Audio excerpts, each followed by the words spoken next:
Hello guys, what's going on? Sorry I haven't published a video in the last 4 days. I have had norovirus, which is, some of you may know, not a particularly nice virus whatsoever. Rupert got it and then gave it to me, and here I am. Anyway, before we get into it, thanks to G2A for sponsoring the channel. There is a reference link in the description below, as always. Let's get into the patch content.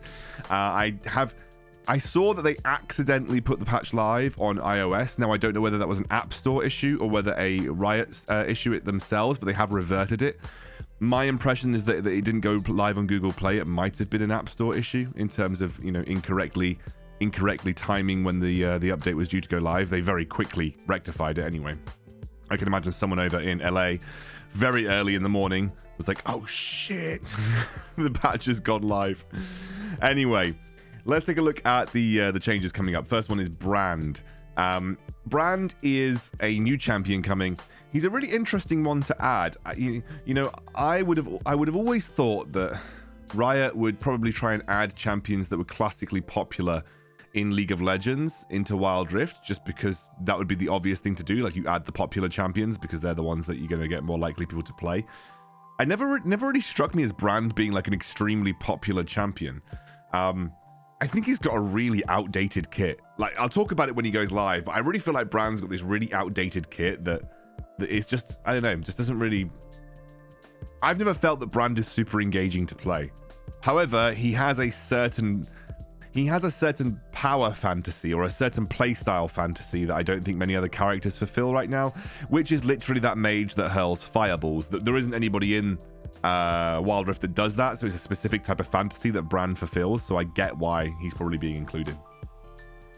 The other one is Nunu and Willump. And Nunu and Willump is, I'm guessing, coming in as the reworked version of Nunu and Willump. And essentially, pretty fun character as a literally a jungler. You can't really play Nunu in any other role. And essentially, he ganks by building up a giant snowball, and it's really funny. He's actually quite a fun champion. I imagine there's going to be a lot of Nunu one tricks on the server once he gets released. We have got Jade Dragon Gatekeeper Galio, which I think was originally a legendary skin, so I'm interested to see how that gets priced in Wild Rift. Popstar Ari, which is just basically KDA Ari, but another style of skin. Arclight Brand, Spiritfire Brand, so Brand's getting 2 skins on release, and so is Nunu. Grungy Nunu, which is basically like... It's like a recolor. Grungy Nunu is like a recolor. He looks a little bit like the Cookie Monster, actually. And then Zombie Slayer, Nunu, and Willump, which is basically similar to the Jinx vibe. So yeah.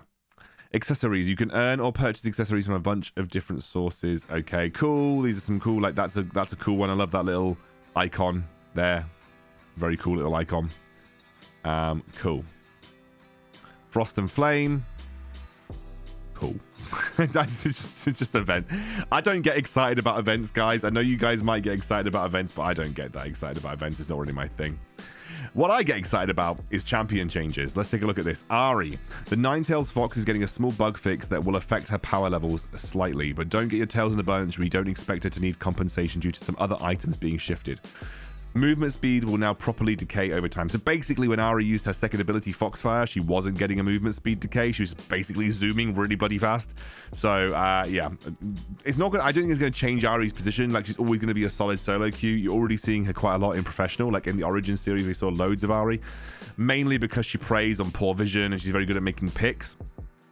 But yeah, I don't expect this to like massively influence Ari's win rate. Akali is performing too well. Do you know what, guys? I could have told you that about 50,000 years ago. Akali is performing too well in the Baron lane. We're taking some of the power out of her passive, which, by the way, I think was the most obnoxious part of her entire kit in the first place. It's the same with Katarina. There wasn't really ever an issue with Katarina with any of her skills other than her passive. And for Akali, it's always been her passive that has been obnoxious. Harder. So basically, movement speed's coming down on Assassin's Mark and base damage is coming down. The movement speed's the biggest one because that's the one that allows you to trade relatively unpunished. Like, it was very easy for you to get in and out with the Assassin's Mark and be like almost impossible to punish.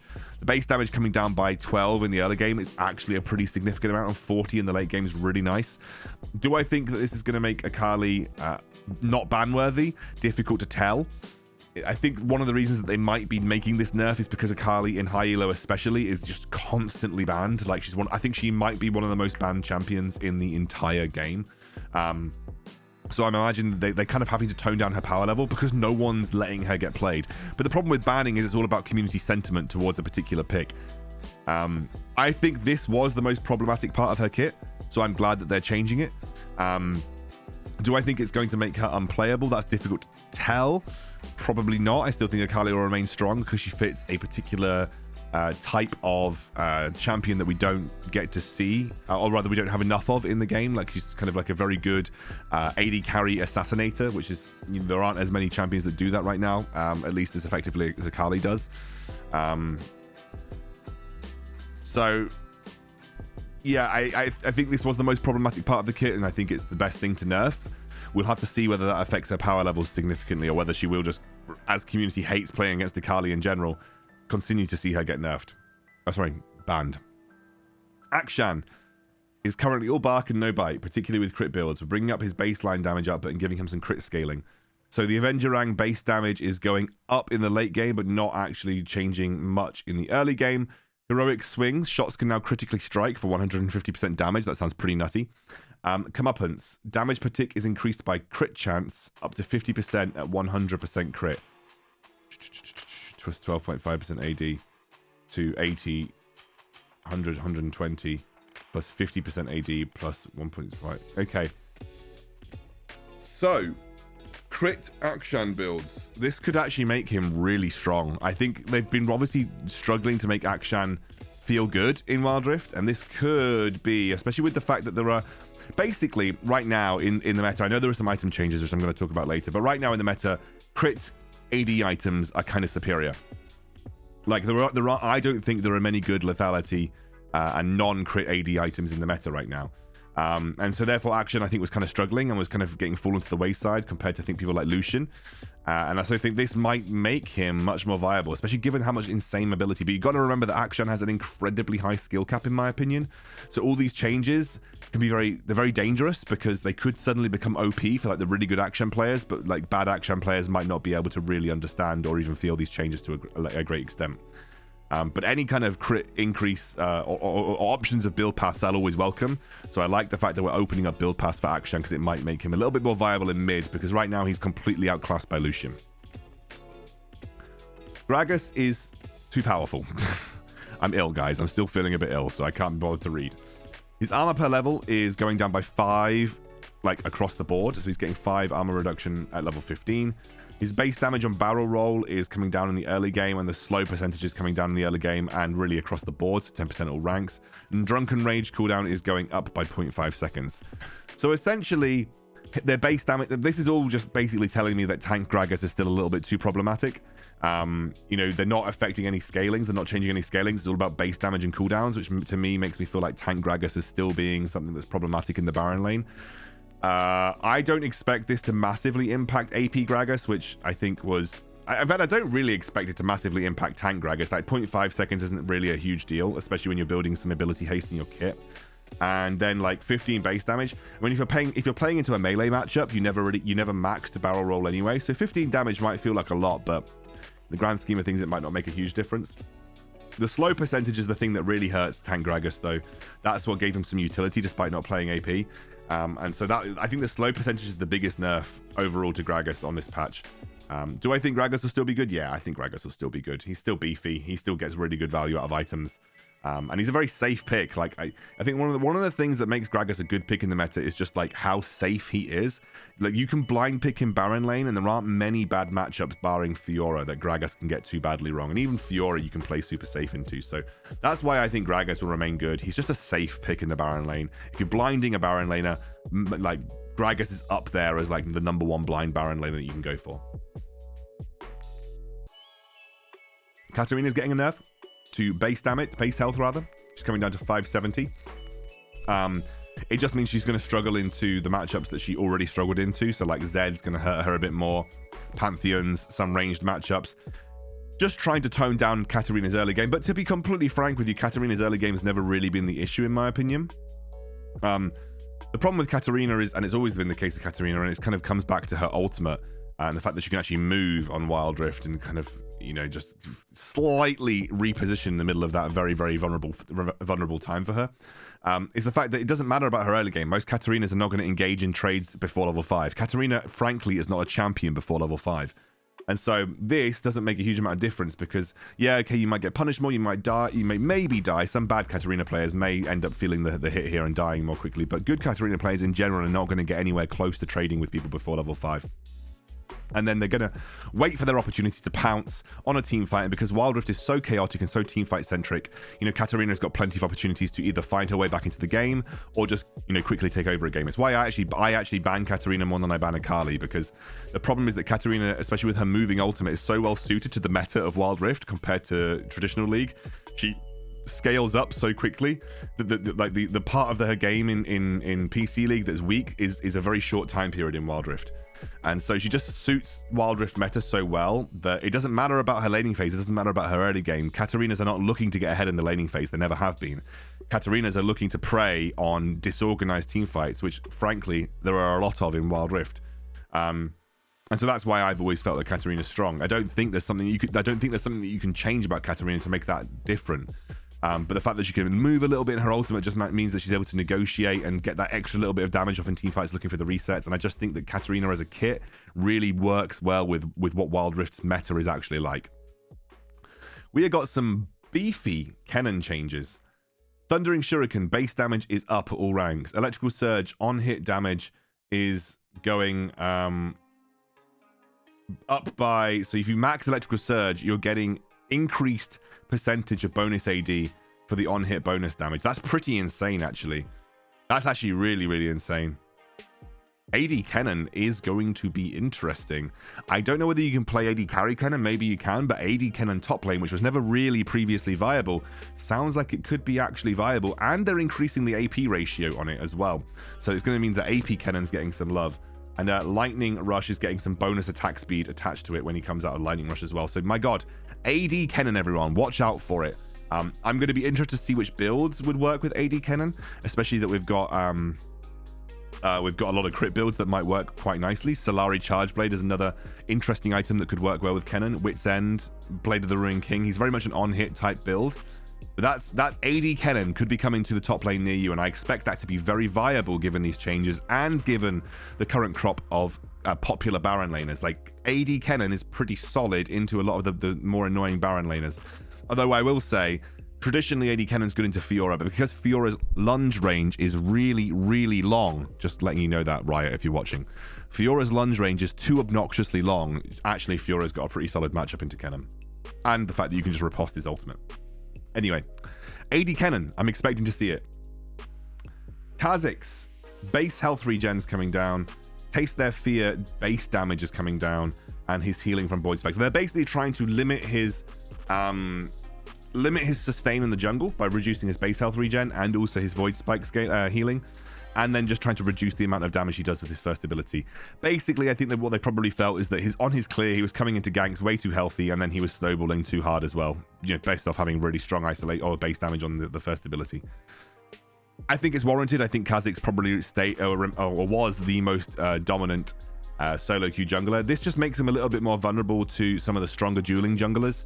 And, you know, if you're able to track Kha'Zix, he'll be a lot weaker in the jungle clear right now. Do I think this is going to make Kha'Zix not viable? No, of course not. I think, you know, at the end of the day, Kha'Zix is still going to remain a really strong jungler that preys on, you know, uncoordinated teams. I just think he may not be absolute top tier because of this. Haha! Yes. This dude could have told you this from the last buff that you gave him. His health per level is coming down by 10, so he's going to be squishier. So I think that's 150 or 140, something like that. Or 145, something like that. 150 or 140 less base health at level 15. They are re-nerfing the Wuju style bonus true damage, and they are re-nerfing the cooldown on his ultimate. Which 15 seconds in the late game is actually pretty beefy.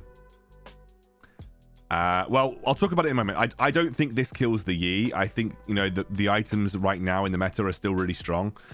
I do think with some of the item changes that we'll talk about, Yi won't be as absolutely dominant as he was before. But, you know, I think Yi was Yi shouldn't be. I mean, the guy who was there's a guy who had top 2 challenger accounts and he was a Yi 1 trick. He's a really good player, but Yi as a champion should not be able to do that. He's not.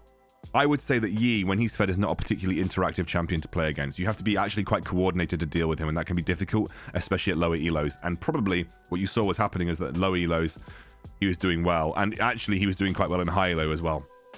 So I think realistically this was the right change, and I think Riot made a good decision here. I don't like when stat check champions are too strong, and Yi is absolutely, you know, barring some fancy play with his Alpha Strike, he's absolutely a stat check champion. Which, when I mean by stat check, what I mean is, like Tryndamere, you get a certain number of items in the game, let's say 3 or 4, and you're just suddenly online. Before that, you're not a champion. After that, you're a massively, intensely, like incredibly strong champion. That's what I mean by stat check champion. I don't like those guys being way too strong. Rakayan and Xayah are blah, blah, blah, blah, blah. Basically, they think that Rakan's a little bit underpowered right now. Xayah's fine, but Rakan's a little bit underpowered. His base damage is going up on his Grand Entrance, which I like. That's nice. Battle Dance, the bonus... Oh, wait a second. It's... Oh, damn. They are massively nerfing Xayah Rakan. But the quickness is getting compensated and the Grand Entrance damage is getting compensated. So, essentially, Xayah Rakan themselves are too strong, but Xayah in his own right... sorry, Rakan in his own right is not that strong. I like this because I like to play Rakan without the need to play it with Xayah. And yes, I think 200% shield on Battle Dance is probably quite obnoxious, so it's down to 125%. Trying to retain that Xayah Rakan lore synergy that we've come to expect. But I think overall, I like the movement speed increase and the quickness. I think this is a good change to Grand Entrance because it's supposed to be a big impact ability, and 10 extra base damage in the early game is nothing to sniff at, especially because a lot of Rakans generally tend to max this first. So you're getting a nice little extra chunk of damage, just by sort of having that extra 10 every rank is quite nice. But overall, might make Rakan less reliant on playing with Xayah in the lane. I think that's basically what they were getting at. They were like, we want him to be good without the need to play with Xayah, which I think is nice. I like that. We're tuning down Soraka. Apparently, Soraka was too broken. Rejuvenation buff duration on self is 2 seconds. Rejuvenation total heal is coming down base and scaling less with AP, and rejuvenation buff for ally is also going down to 2 seconds. I think Soraka probably was a little bit sleeper OP on the last patch. I didn't really get much time to play her because I didn't really want to put the effort into learning Soraka that much, but I think Soraka probably was a little bit OP. Plus, with some of the changes that you're going to see in the items, she's getting a little hidden change that might make her a bit more viable. His power levels upon release, there's something to be... Oh my god, they're buffing Thresh. Yes, let's go. Base health is up. Base health regen is up pretty significantly as well. The base soul drop rate is up to 40%. Bad luck protection unchanged. I have no idea what that means, but you know. Dark Passage, the shield strength going up. That in the early game, but less so in the late game. So they're actually nerfing it in the late game, it looks like, but actually buffing it in the early game. I think because people were maxing shield first, that makes sense. I've always felt like maxing shield first feels a bit bad when you're playing Thresh, but I'll probably still max Dark Passage if I'm honest with you, because I don't think there are any other abilities that are worth maxing first. And the passive charge time on Flay going down by 4 seconds, that is going to be really nice for the laning phase. And I expect Thresh to actually be pretty solid on this patch. I still think he's again going to be one of those champions that you really need to know how to play. But he's a bit tankier. His health regen's nicer. That's going to help him sustain versus his bad Enchanter matchups. And as a Thresh main, I'm super happy. Expect some more random Thresh, shorts coming out from me sometime soon. Wukong. Despite being a formidable jungler, Wukong is still struggling to find his place in the Baron lane. We're removing the healing modifier from Crushing Blow. This way, the Monkey King can better sustain himself. I'm sorry, my brain is frazzled. I can barely talk. Removed 80% healing reduction modifier when attacking minions. The sustain is there for Wukong. Are we finally going to see the birth of Baron lane Wukong? The fact was, his sustain felt incredibly underwhelming in the Baron lane. So even, Wukong's not got many good matchups in Baron lane. So any trade that he often took in the early game, he got punished pretty heavily for it. And the sustain that he had on his golden staff was not particularly strong. So this might make him a little bit more viable into some of the matchups that he sucked into, and I quite like it. Xin Zhao.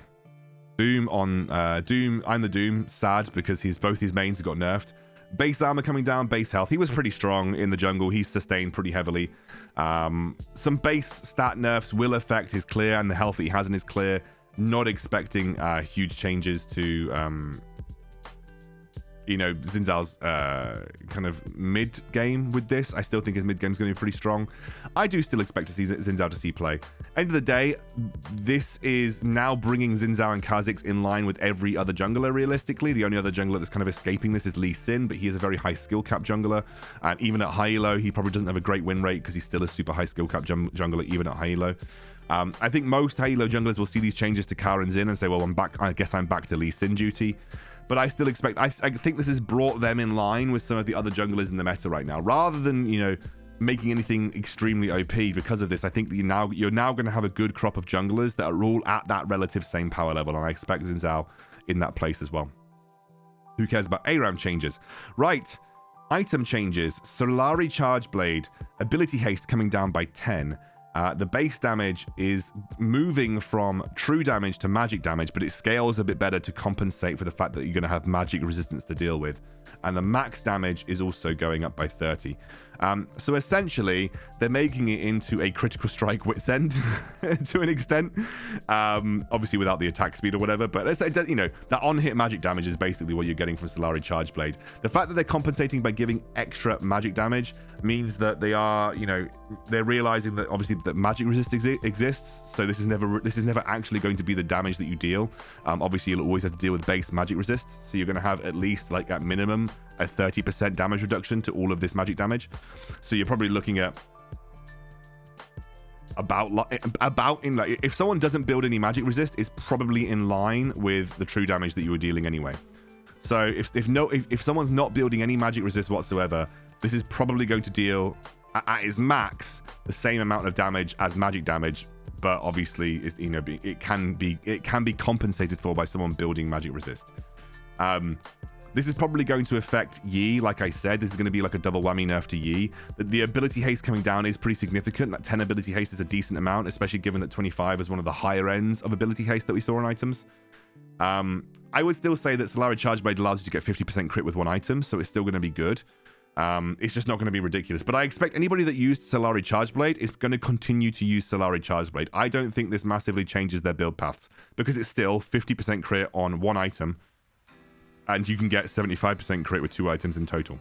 So I don't think this is going to change people who use Solari Charge Blade, but it will make them feel a little fairer to play against. So this is like a stealth nerf to people like Yi, like we said, people like Tryndamere, etc., etc. Anybody that, even Lucian, anybody that kind of went a very early Solari Charge Blade, they will feel this, and it would, especially, you know, those that were very casting heavy as well, like people like Tryndamere. This is going to be a small stealth nerf, but if people aren't building magic resist, I expect it to do a similar amount of magic damage than it did true damage at those max levels. WARMOGS. Now this right here, my friends, this is the change. This is opening up WARMOGS as a much more accessible item. 950 bonus health from 2,500 is absolutely nutty. You know, I just talked about Soraka. This means that you can practically build WARMOGS as a first item, and suddenly Soraka has got her inbuilt battery into her kit. WARMOGS might become a viable first item for a lot of champions now. I expect a lot of supports to be wanting to consider WARMOGS as a pickup. It's going to be a great pickup as potentially even a first item for a lot of Baron laners, a tanky Baron laners, because it's going to provide them with a ridiculous amount of sustain in the laning phase, and allows them to dip in and out of fights and get that WARMOGS sustain on the go. So I'm really interested. I think this is going to shake up tank builds pretty significantly, but it's going to be much more viable for supports, and it's going to really shake up tank builds, I think, from the Baron lane. I'm very excited about this change overall for WARMOGS. I think it's a great change. All right, because we had a load of AD changes, and I think there wasn't much love given to AP changes, we're going to see some AP changes overall. Awakened Soul Stealer, which almost no one ever bought, is getting 5 AP increase. Do I think this is going to suddenly make people buy it? Probably not.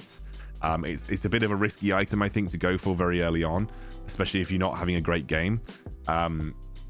I just think there are better items. Like I don't know why I'd build this over Ludens, for instance, as a first item. Ludens to me feels like a better item overall. So I'm not sure. Maybe, and I feel like the later you build this, the worse it becomes. So you have to make this competitive as a first item if you want to, or at least a second item at the very least. But even with 5 AP, I don't expect this to become a competitive first or second item because, you know, there are just better items. Haunting Guys, max damage amplification 6%. So again, another ninja nerf to Akali here. As she built Haunting Guys into Rabadons as like her, and with the Rabadons nerf in the last patch, maybe this is actually what it's gonna take to get Akali unbanned, because this is again another nerf to Akali. Same thing to Leandri's Torment, essentially just preventing the stacking from getting out of control and reducing the overall damage amplification that you get from this item, which I think is fair. I think this item was too good, and I think overall 6% is still a nice damage boost.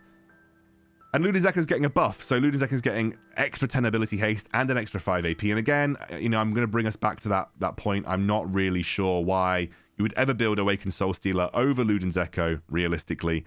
And I think Ludenzeka will remain like one of the first items for kind of heavy poke style mid laners, especially ones that rely on ability haste.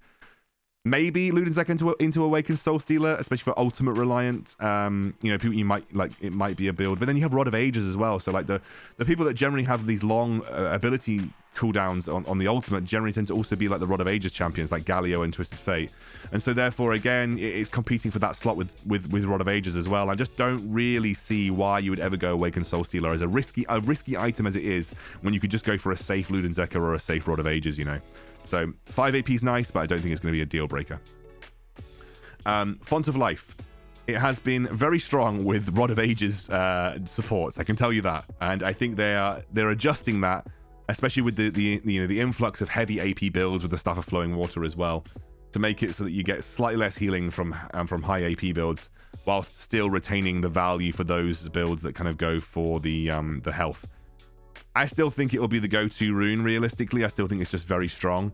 I think it'll be the go-to rune for a lot of the support still, but it might bring Summon Airy back into the map, especially if you want to be a bit more lane dominant. So for people like Nami or people like Janna, who really were just kind of throwing Summon Airy to the wayside, it might be enough to allow Summon Airy to get back into the game a little bit and sort of be a bit more poke-orientated in the lane. But overall, I think a needed change for Font of Life. I think it was very strong and was dominating the rune matchups that we had. Cool. That is everything for the patch notes today. Sorry again for lack of videos. Been very ill, but hopefully back on it ASAP. I have a fun video that I'm planning on putting out either tomorrow or the day after about the Chinese Master Yi boosting strat, which might not be as viable now, but it was a fun video to watch nonetheless. Got absolutely battered by it in ranked, and it's just something very unique. So I'll make a video on that in the near future. Wildrift Doctor will be coming back again, obviously. Just been a bit busy with work, unfortunately, you guys. You know what it's like. Okay, I'll see you soon. Bye.